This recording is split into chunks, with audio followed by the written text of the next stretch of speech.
folks, I've just got some interesting news from different sources over the last week or two. People are talking about the Russian ruble that is crashing, and then the news media says, okay, well, it's like that, and it's still carrying on like that. Nothing carries on unless the graphs say so. So the graphs tell you a different picture. So first of all, I want to share a piece of news that came out the March 24th about Russia to accept Bitcoin payments for oil and gas exports. That was basically cryptocurrencies would be introduced so that payments can be done, so that there's obviously no SWIFT transactions that are done. MasterCard and I think Visa have also cut their payment system to and from Russia, which causes a big problem, but it forces people, the Russians, to go via the other systems like cryptocurrency. Then there's another article I want to share with you. This is Russia's biggest bank has been cut out of global financial markets. Now it's launched a cryptocurrency. So we can see that there's some forceful action that has been, the fiat system has been stopped, and the petrodollar has now changed. In fact, the dollar has depreciated to a lot of currencies already. And this is having a hammer effect on the American US dollars, what's happening in Russia and Ukraine at the moment. I'm not going to talk about the war. I know a lot of people are biased, who's right and who's wrong. To me, it's Americans can bomb who they want, and then there's no responsibility taken. There was all the Bushes and the Obamas, 10 wars and no war crimes. All right, so I'm not taking sides here. I know that there's a purpose, and of course, one side always sees the other side is wrong. That's what we are taught in religion. I'm right and you're wrong. And everyone that's not following what your thinking is wrong. And the world doesn't work like that. As a trader, we look at the world objectively, not subjectively. So that is an interesting article. And then I'm going to take you to a story that my friend sent me this morning of what is actually happening right now in Russia. And then I looked it up on the graph, and I'll show you the graph afterwards. So let me read this article.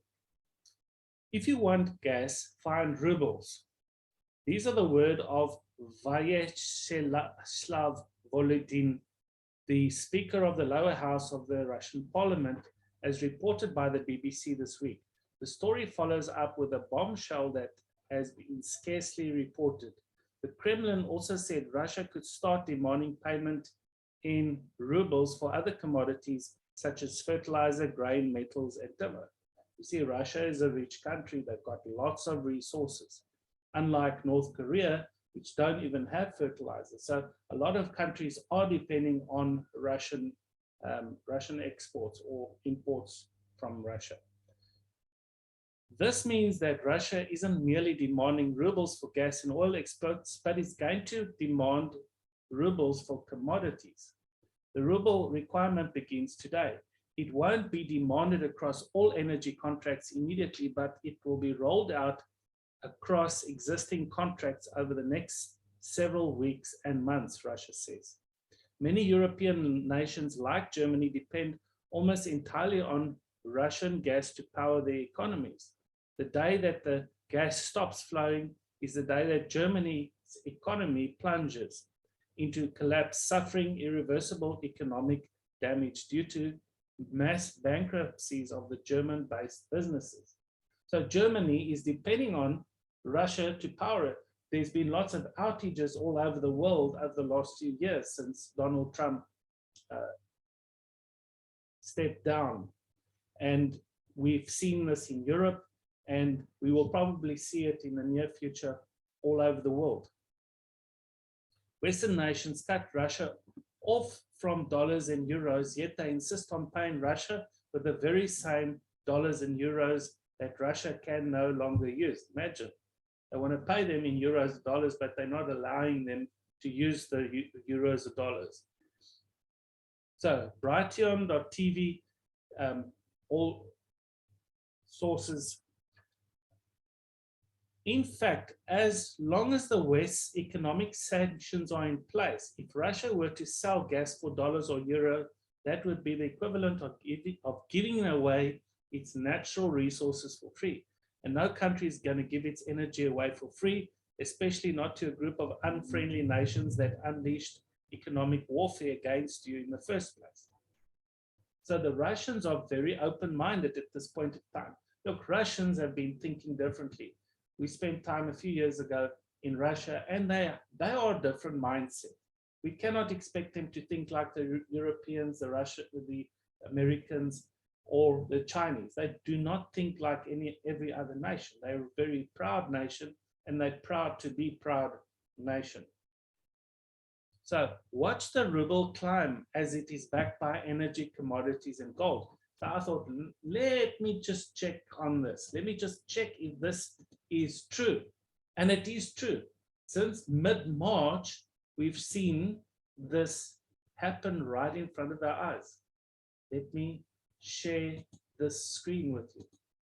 We can see the Russian ruble plunged with 51% since the 10th of February, made a drop, went up again, and is recovering. It's recovered with 103%. So people are saying, oh, the Russians are suffering, whatever. It's just a short period of time. So imagine that the Russian economy could be pushed back into place in a short period of time.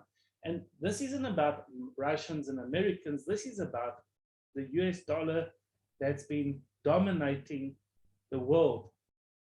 It's about the gold price, the silver price that's been manipulated for long.